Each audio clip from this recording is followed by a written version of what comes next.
You know that feeling where there's just so much happening that you're not sure which way is up? You're a little bit panicky, you're certain you're about to go under, but all you really needed was someone to grab your hand and say, hey, just put your feet down. You can stand up. Well, that's what this space is for. Welcome to Get a Grip with Dr. Gauri Behari, where we flip the frame and we find our footing. Hey everyone, it's Natalie, host of Motivation and That, but I'm not here today for my podcast. I'm here today because I get to launch a spin-off of Epic Proportions with one of my dear, dear friends and gem of a human being, Dr. Gauri Behari.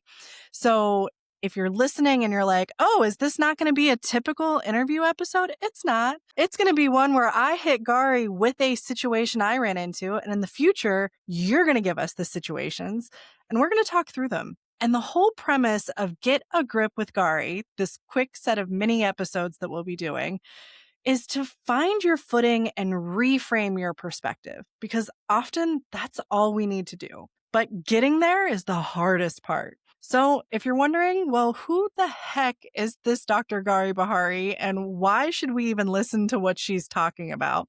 Let me tell you, I'm going to read just a snippet of an official biography and then she's going to really let us know who she is. But Dr. Behari is a healthcare executive and quality improvement expert who teaches professionals how to handle challenging work situations with clarity, confidence, and strategy, instead of that nasty little self-doubt voice that likes to live in the back of our heads and is really loud sometimes. Gauri is a physician leader and a systems thinker who helps high performers stop second-guessing themselves and start leading with clarity and strategy. And I can't say that enough because all of us that are listening to this are listening to better ourselves long term. We are secretly all high performers. So what better way to start to think about how do we empower when we have those moments of self-doubt? But Gauri, I know all about you. I know all the awesome, fun things about you, but people tuning in today don't. So tell us, who are you? How the heck did you get into this world of even wrapping your brain around coaching and guiding through these really mucky circumstances we find ourselves in sometimes? Well, hi, everybody. I'm Gauri. I'm an endocrinologist by training, but I've had the fortunate gift of being anywhere from running my own small business all the way to being in a senior executive service level position with the federal government. And I can tell you, I've been in every kind of room you can imagine. I've had every kind of emotion, lots of them conflicting at the same time. And I've had to navigate those things myself. But as I've led other people and I've witnessed them going through the same things, I try to offer things that have helped me get through those situations so that when I'm sitting there feeling like I don't belong in this room or should I even be here, I have to walk myself to remind myself I'm here for a reason.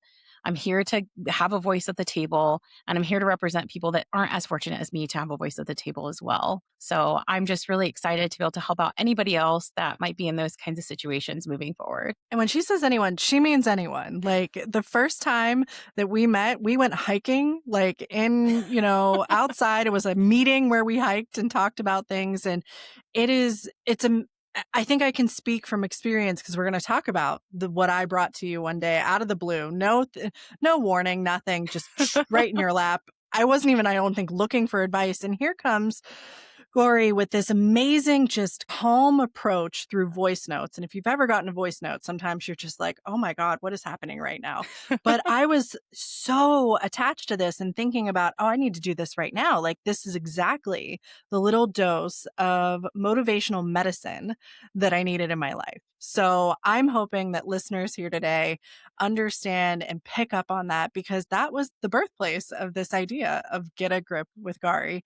So with no further ado, Gauri, I'm going to frame up what I texted you that morning, just having a moment, sitting at my desk.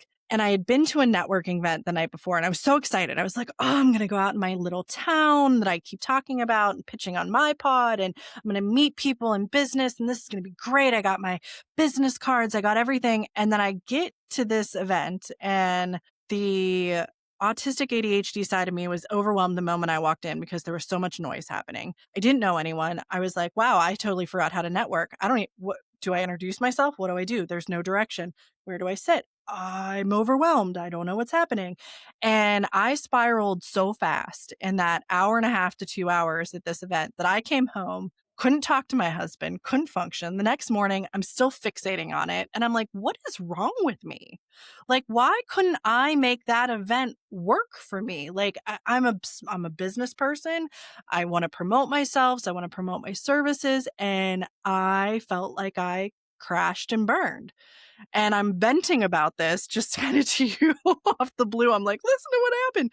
And here you come with this awesome perspective that was like threefold, and every bit of it was needed. So I don't want to gatekeep that. I want people to know that if you're in that same situation, to your point, you walk into a room, you think you're going to have confidence walking into it, and then it upends on you. And because you're so caught off guard, it's a whole set of questioning of, am I even doing the right thing? Am I even supposed to be here? So tell the crew what you told me and walk us through this practice that, no lie, changed my whole perspective on how I was going to approach the type of work I did and how I engaged with it. Well, if I recall correctly, the thing that stood out to me the most was hearing someone like you say, I felt like I didn't belong in that room. And I think I said something like, well, that's funny because that's like a diamond saying I didn't belong in a bag of marbles. Uh, because you were at an all female business owner networking event. Of course you belong there. You were with other diamonds too. And you're just like everybody else in that room trying to make something for you. I think that reaction you had of where do I start, feeling overwhelmed, feeling overstimulated, that is so normal. And it speaks to you being exactly where you need to be for growth, right? Someone told me recently, I was telling them about how I had imposter syndrome, like a moment of imposter syndrome. And they were like, wow, you're so lucky. Having imposter syndrome means that you're in a place where you're growing and you get to be excited and try something new. And I wish I had imposter syndrome right now. And I was like, wow. And so same thing. When you told me you were feeling like that, I was like, wow, look at Natalie. She's putting herself out there. She's trying something new. She's trying to build new relationships with other women who are trying to build their businesses and things like that. And here she is feeling like this. What a great opportunity to not only push through those emotions yourself, but also connect with people on this thing that is so universally felt across the whole world. Everybody, when they're in those situations of growing, it always feels uncomfortable. I think when I responded, yeah, there's how you're feeling, how you think others are perceiving you, and what's actually going on, right? And so I think that's such a common thing to really break down into those three pieces. I think first and foremost, how addressing how you feel in the moment. You talked about feeling really overwhelmed. In those situations, I always recommend people excuse yourself from the room, go regroup somewhere else. Be like, I'm going to go to the bathroom, wash my hands, take a minute, maybe go outside, get some fresh air, and regroup and validate how you're feeling. Yes, I feel overwhelmed. Yes, this is a new situation. Yes, I totally froze just now and I didn't know what I'm supposed to do. From there, I would go to what were your intentions of being in that room? So, Natalie, what was your intention of going to that event? To try something new and to explore opportunities that were in my community, potentially. And if you could have one goal that you were trying to meet that evening, what would it have been? That's a tough one.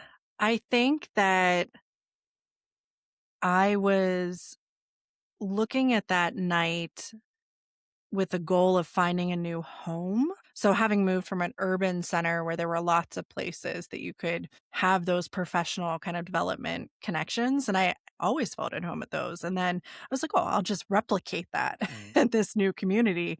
And it was probably a little naive because it's not the same demographic types of like businesses that are being run, anything like I had when I was in that urban setting. But that was my goal. My goal was to find this belonging sense, which is probably why when I had that first indication of I don't belong here, the clash was so like intense within my own brain. And probably really abrupt. You were looking to have a certain experience, and then it was nothing like that experience at first impression. So there's a few things I want to address in that. First of all, you're not naive by having that goal. That's an amazing goal to have. Everybody wants to feel belonging, especially when you're venturing out into something new. You want other people to connect with and share those exciting moments and those scary moments with. So I think that's a great goal. I think the goal is a very big one to go into something new and be like, this is my goal here is to have home. Maybe we could have created some bite-sized pieces of that goal. So maybe the goal of that night could have been, I'm going to talk to 3 women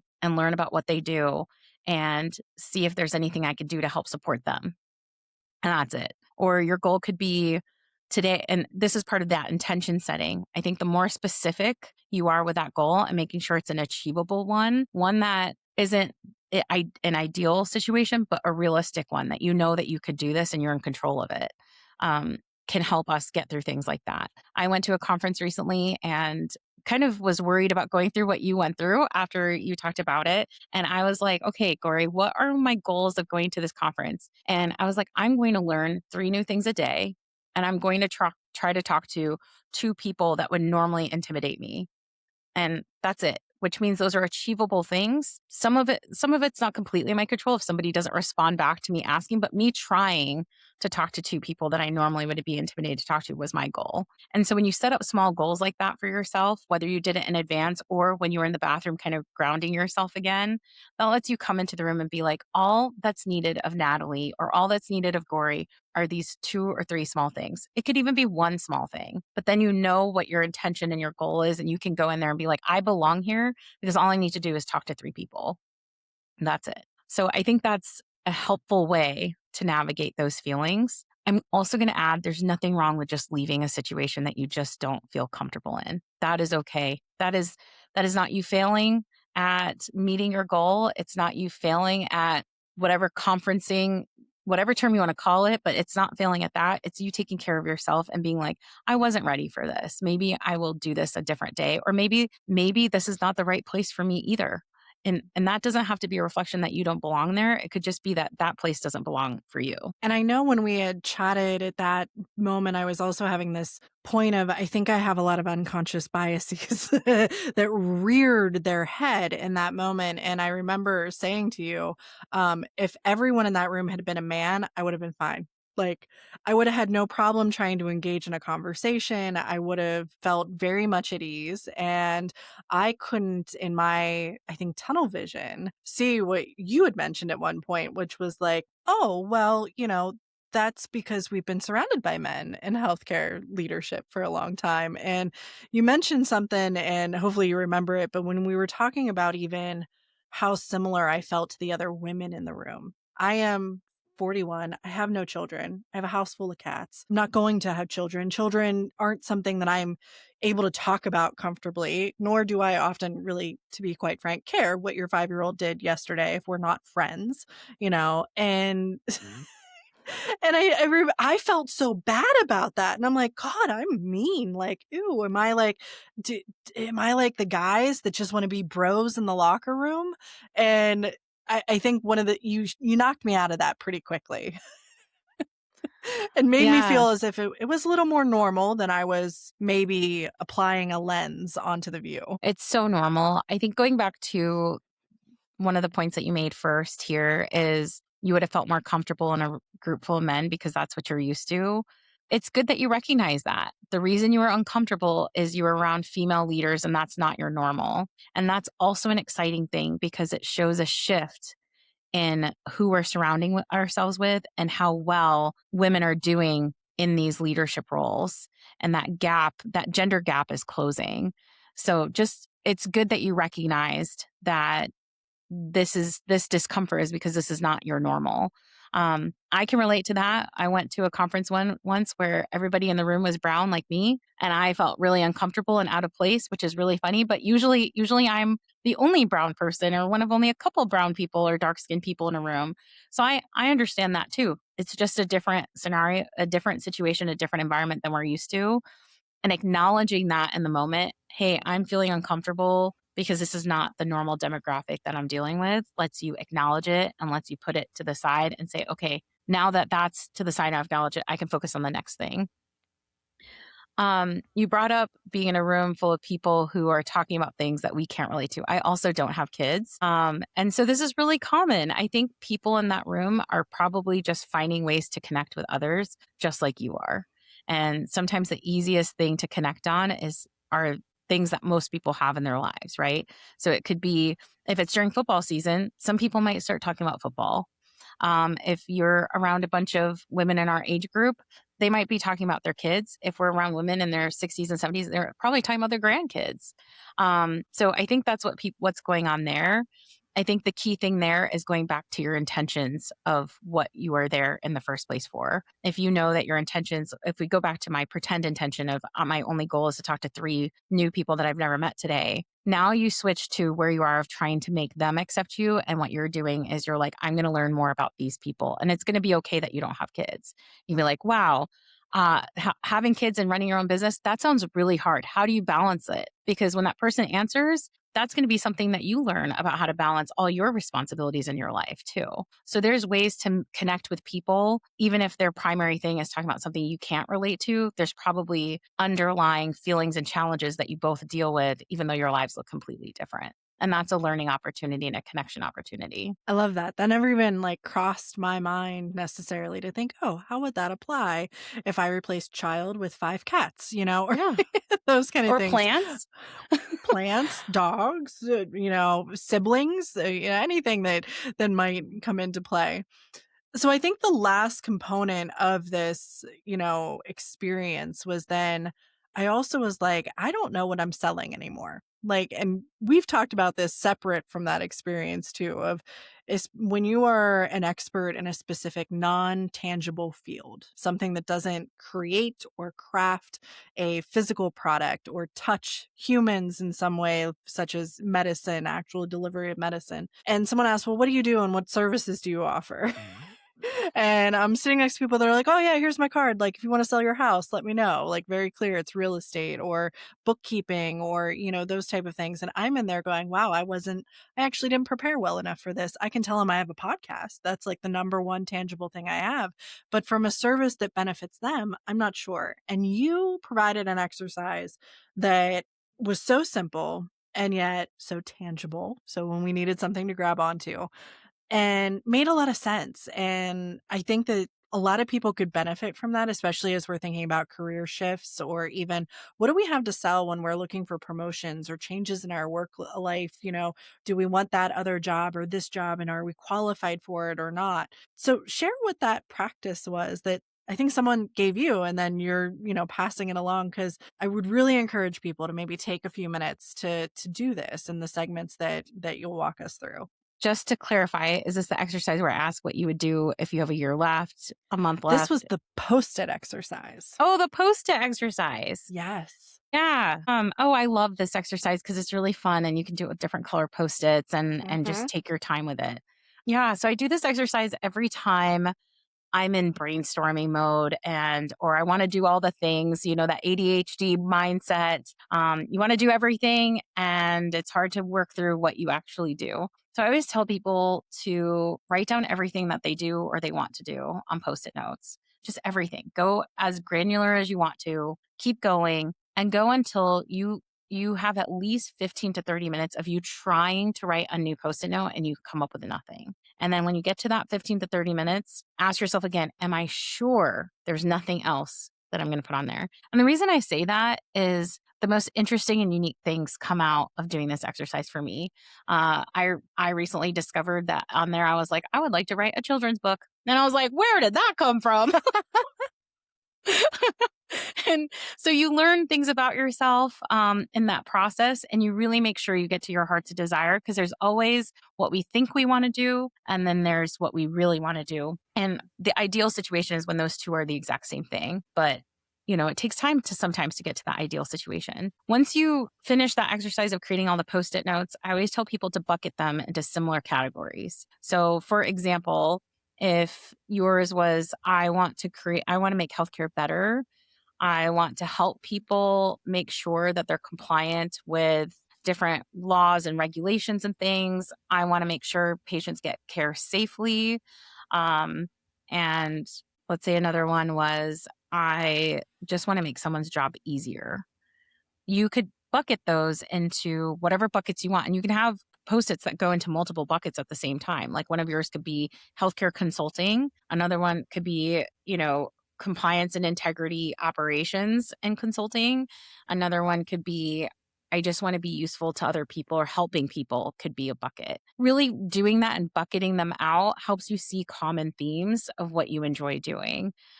Consulting is an interesting, very general term, but it's such a great term in a lot of ways because you can take that term and say, essentially, consulting is helping people make decisions to create something in your area of expertise, and that's consulting. But being specific in what you want is really helpful. So, for example, for me, I could say I'm a healthcare consultant. Well, getting more specific and granular, I love helping people create programs that bring access to healthcare that are normally underserved, whether it's because of rural health or underserved populations or things like that. And I love using technology to do it. So if I were to become a consultant, I would say my consulting expertise is I love bringing healthcare to people that normally wouldn't get it using technology. And so the more specific you get as you play around with these post-its, then you can pick out 2 or 3 things that you do and give your quick, this is what I do and what I offer. Now, there's a second piece to that because you were talking about how you had a hard time explaining to people what you do or selling your services because people were so quick to be like, hey, if you want to buy a house, call me. Hey, if you want to do this, call me. The cool thing about what we get to do is we don't have to sell it ourselves. People will come to us. So your goal in introducing yourself should be this is how they know who I am. And if anything ever comes up, they have a buzzword of, like for me, if it was about healthcare technology or telehealth, then they know, oh, wait, that person I met at this conference, she does telehealth. Let me go find her information on LinkedIn. Let me connect you with her and things like that. That should be the goal of saying what you are for those initial conferences. Then you can move to selling later when you're in that space or that's your goal for that conference. Does that make sense? It does. And I think, especially for people that have all those hobbies or have all the interests that they have, being able to see either how similar or how different they really are, and then prioritizing where their energy goes might help to see that you don't always have to just shut everything out and focus on this one thing that's the moneymaker. I hate to be like that, right? But Yes. life is long for most of us. And so if I look at things and I'm like, all right, there's 3 major buckets. I want to do, teaching, and I want to, write a book, and I want to, do some kind of crazy video influencing type of thing. And the question is, what of those things can I do 10 years from now? Or what might be easier to do or better to do? Or what's the damage if I don't do it tomorrow and I decide to hold off a little bit and focus here instead? And, those trade off conversations become much easier when you can physically see what you're Yeah. trading off versus the fear of missing out or the fear of, oh, time flies past me and I've lost my chance. We have so much more ability, I think, to parse our energy if we know what our options are. And writing it down is often a little scary to start, but once you do the first post it, it's like the floodgates Oh, open, the yeah. dam breaks, and you just keep going and keep going. I've had clients that I've coached through this go through like 2 or 3 stacks of Post-its, like, Hmm. because you just keep going. And my whole thing is, I have plenty more. Just keep going. They're less than a penny. Let's keep going. This is worth doing. I'll also add, I have 2 exercises that come from that. Once we have all our buckets, let's say somebody has 10 buckets and they're like, I actually really want to do these 10 things. I'm like, okay, great. There's 2 different exercises we can do. One comes from a story about Warren Buffett and how he was in a taxi ride. And this guy was like, oh my God, you're Warren Buffett. I have so many ideas for all these businesses and ways to make money and things like that. And Warren Buffett goes, hey, I'm going to stop you right there. My recommendation to you is to write down all the things that you want to do. Pick your top 5 that you want to do in your lifetime. Take them out of the list. Look at the other ones. Be really sure you're okay with letting go and just focus on the 5 that you pick because you would rather do 5 things well than do 30 things at a mediocre level. I like taking that a step further and saying once you've accomplished one of the 5, take one of the other 20 that you have and replace it in your list so you have that. The other exercise I do, and it really just depends on the person where they're at, is I have to, I want to, and I get to. So where you get to pick 3 sections of your Post-its. This is what I have to do. I have to make a living to support my household. So this is what I'm going to do for the have to. Out of the ways to make money, this way is the most fun. So that's going to be my have to. The I want to, I want to be accomplished in this. So this is really, really common. I find in healthcare leaders, especially physicians, where they want to do something like get published or something like that. That's the I want to, and then I get to is their fun one, right? So that could be there's a physician leader I know that just took up dragon boat racing. So she's amazing. She's 50 years old, just took up dragon boat racing. She's trying out for worlds, which is amazing and crazy at the same time. So much fun. That's her I get to. So I have to is her job, which she does love. But I want to is going on trips with her family, and I get to go dragon boat racing after work, before and after work every day. So thinking about what you have to do, want to do, get to do kind of helps you narrow down your three things. That way there's always something fun in there too. Well, I'm hoping that as people listening to this, they're getting the same reaction out of this engagement that I did when you talked me through things the first time around. And that was the idea of being comfortable with saying, I might not go back to an event of that place that I didn't really feel like I belonged and I was there. But I also identified that it was the environment more than it was the people. So it was more of, I don't want to go back to that location.